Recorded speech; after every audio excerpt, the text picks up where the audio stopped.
नमस्कार। आज हमारा टॉपिक है माध्यमिक विद्यालय ग्रेड 6 और उससे अधिक के शारीरिक शिक्षा कार्यक्रम। इस टॉपिक में हमें बताया गया है कि जो बच्चे कम आयु में प्रशिक्षण प्रारंभ करते हैं वो आगे जाकर अच्छे प्रशिक्षित होने के बाद राष्ट्रीय और अंतर्राष्ट्रीय स्तर पर अच्छा प्रदर्शन कर सकते हैं। जितनी कम आयु में कोई भी बच्चा जो है वो प्रशिक्षण प्रारंभ करता है उसके कौशल्यों में उतनी ज़्यादा निपुणता आती है। तो जो हमें प्रशिक्षण है वो कब शुरू करना चाहिए, कैसे करना चाहिए, इसके बारे में हम इस सत्र में पढ़ने जा रहे हैं। तो सबसे पहली बात है कि सत्र में बोला गया है कि जो बच्चे खेलों में प्रदर्शन करना अच्छा समझते हैं या खेलों में भाग लेने के लिए वो उत्सुक रहते हैं, उन्हें अपनी 14 वर्ष की आयु से अपना जो प्रशिक्षण है वो प्रारंभ कर देना चाहिए। इस आयु में क्या होता है कि वो बच्चे जो हैं वो उन विशेष प्रकार की खेल से जुड़े हुए कौशल्यों को बहुत आसानी से सीख लेते हैं और उसके साथ उनको उसमें प्रदर्शन करने में भी सहायता मिलती है, क्योंकि उस वक्त उनकी आयु जो है वो 14 वर्ष की रहती है और उनकी जो फिज़िकल एफिशिएंसी है, काम करने की जो क्षमता है वो अच्छी होती है। तो उस काम करने की क्षमता के अच्छे होने के कारण उनमें जो खेल प्रदर्शन की भावना है वो अच्छी हो जाती है। दूसरा, अपने साथियों के साथ वो जब प्रतिस्पर्धा में आते हैं, कंपटीशन में आते हैं, तो वो उन अपने साथियों से अच्छा प्रदर्शन करने की कैपेसिटी रखते हैं, उनसे जीतने का प्रयास करते हैं, उनके साथ कंपटीशन में आते हैं। तो उससे उनमें जो खेल भावना है वो और ज़्यादा बढ़ती है। इसके साथ-साथ जो खेल के जो मूलभूत कौशल्य हैं, उनका भी उनमें विकास होता है, क्योंकि जब वो मिल-जुल कर खेलते हैं तो उनके अंदर की जो कमियाँ हैं, वो भी दूर हो जाती हैं। तीसरी बात कि जब आप किसी प्रशिक्षित व्यक्ति के सामने उन कौशल्यों को दोहराने का प्रयास करेंगे, जैसे आपका अध्यापक है या टीचर है, स्पोर्ट्स टीचर है, वो आपको जब भी कोई खेल खिलाता है या उसको सिखाने का प्रयास करता है तो वो आपकी सुरक्षा का विशेष ध्यान रखता है। उसमें वो ये भी देखता है कि आपको चोट ना लगे, क्या आपने कोई शारीरिक गतिविधि करने से पहले अपने शरीर को वार्म अप किया कि नहीं किया, आपके लिए कौन-सी गतिविधि सही है, कौन गतिविधि करने के बाद या कोई स्किल सीखने के बाद क्या आपने अपने शरीर को कूल डाउन किया। इन सब चीज़ों के करने से आपके शरीर को वो सुरक्षित करता है और दूसरा कंपटीशन को के लिए और कंपटीशन की डिमांड के मुताबिक वो आपको तैयार करता है। इसलिए प्रशिक्षण का एक अलग ही महत्व है और ये हर आयु वर्ग के लिए अलग-अलग होता है। अब हम बात करेंगे कि हमें माध्यमिक विद्यालयों में जो 12 से 16 वर्ष के लिए शारीरिक गतिविधियां कक्षा लेते समय शारीरिक शिक्षा अध्यापक जो करवाता है वो किन किन बातों का ध्यान रखता है।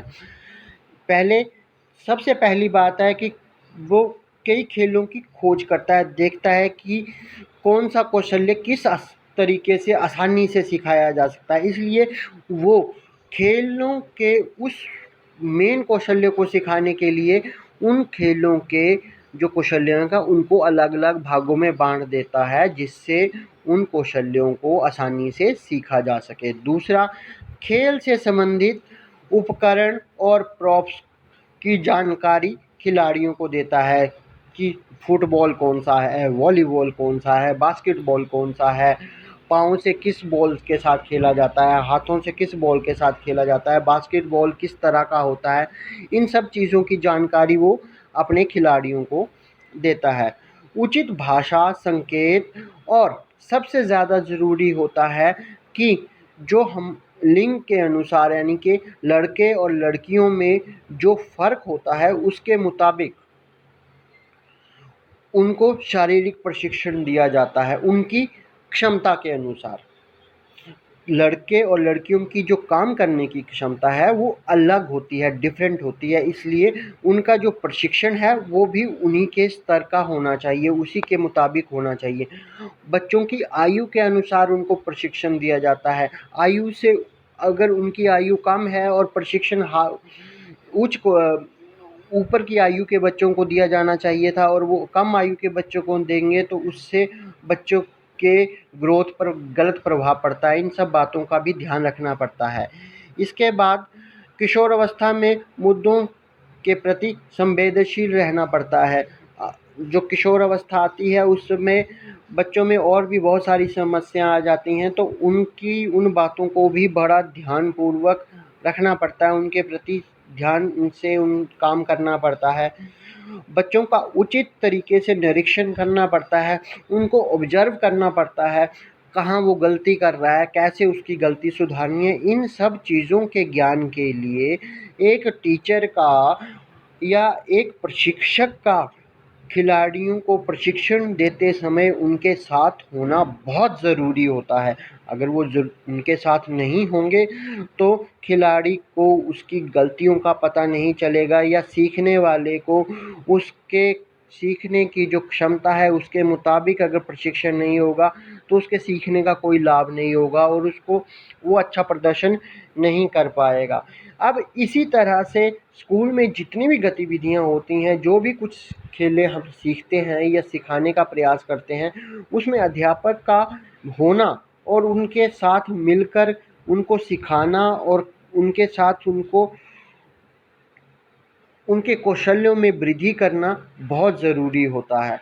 इससे उसका खिलाड़ी का प्रदर्शन भी बढ़ता है, उसके कौशल्य में निपुणता भी आती है और वो अच्छा प्रदर्शन करने के लिए सक्षम भी होता है और उसके अंदर खेल भावना और आदि जो खिलाड़ी में जो गुण होने चाहिए एक टीम वर्क के लिए, टीम के लिए या टीम टीम स्पिरिट होनी चाहिए, इन सब भावनाओं को भी वो पैदा करता है। तो इसके साथ अब हम बात करते हैं कि अगर एग्ज़ाम्पल के तौर पर हम अगर सिंपल सी एक लेसन प्लान के अकॉर्डिंग हम अगर किसी को फुटबॉल सिखाना चाहते हैं, तो फुटबॉल सिखाने से पहले हमें बच्चे की आयु, उसका लड़का है या लड़की है, इस बात का ध्यान रखना पड़ेगा।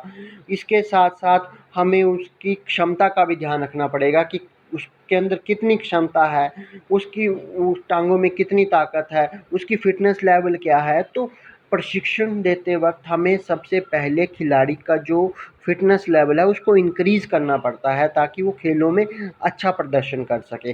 तो सबसे पहली बात आती है कि फ़ुटबॉल में किन-किन बातों पर हमें ध्यान देना है, क्या-क्या तो उपकरण इसके लिए क्या-क्या इस्तेमाल किए जाएँगे। Football, marking cones, social cones हम इनका इस्तेमाल करते हैं ताकि खिलाड़ी जो है वो आराम से उन स्किलों को सीख सके जब जो उसको मैच के दौरान जिनकी ज़रूरत पड़ने वाली है। तो अब हम बात करेंगे पासिंग और रिसीविंग, बॉल को पास करना और बॉल को पकड़ना।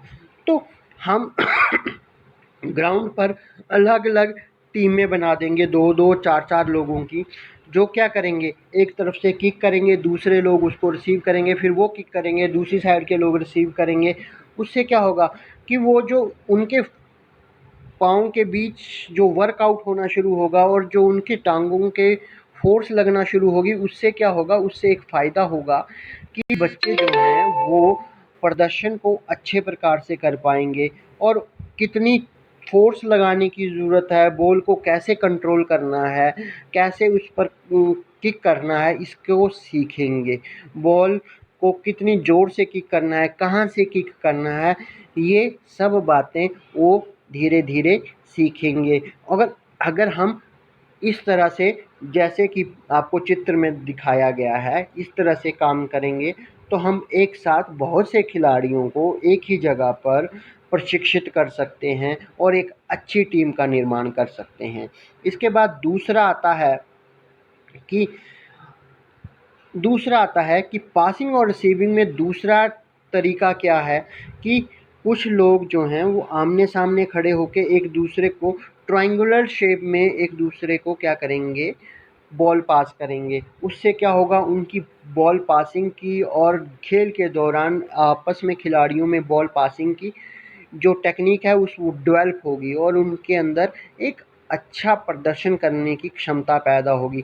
साथ में उनको कब कैसे बॉल को पास करना है, क्या किसे पास करना है, इसका ज्ञान भी प्राप्त होगा। ये सब काम जो हैं वो लगातार प्रशिक्षण विधि में किए जाते हैं। मगर इसमें कुछ चीज़ें आपको बता दूं कि कोई भी गतिविधि सीखने से पहले हमें अपने शरीर को कम से कम 5 मिनट का वार्म अप करना बहुत ज़रूरी है, ताकि हमें चोट ना लगे। और गतिविधि कर लेने के बाद अपनी मांसपेशियों में खिंचाव रखने के लिए भी हमें कूलिंग डाउन करना चाहिए, ताकि उनमें तनाव पैदा ना हो और हमारी जो प्रशिक्षण है उसमें किसी प्रकार की रुकावट ना पैदा हो।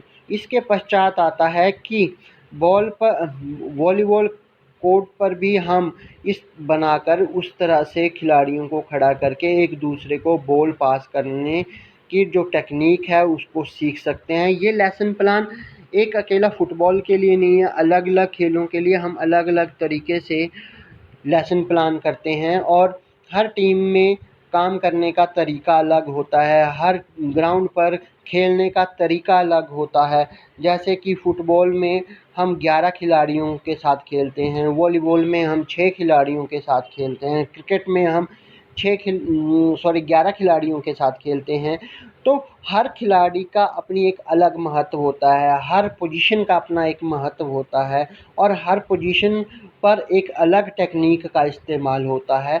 ये सब टेक्निकें सीखने के लिए हमें प्रशिक्षण बहुत आवश्यक रूप से करना पड़ता है, या हमें प्रशिक्षण लेना चाहिए या प्रशिक्षण करना चाहिए। जिससे क्या होगा कि खिलाड़ियों में खेल भावना पैदा होगी और एक अच्छे खिलाड़ी हमारे देश के लिए और आगे आएंगे और हमारे खेलों में जो स्तर है वो खिलाड़ियों का बढ़ेगा और हमारा देश खेलों में आगे बढ़ पाएगा। इसलिए हमें प्रशिक्षण की तरफ बहुत अधिक प्रयास करना चाहिए और हमें अधिक से अधिक खेलों में भाग लेने के लिए प्रशिक्षण ज़्यादा से ज़्यादा टाइम हमें प्रशिक्षण में लगाना चाहिए, ताकि हम अपने मूलभूत कौशल्यों को विकसित कर सकें और एक अच्छा प्रदर्शन कर सकें। इसके साथ ही ये टॉपिक यहीं समाप्त होता है।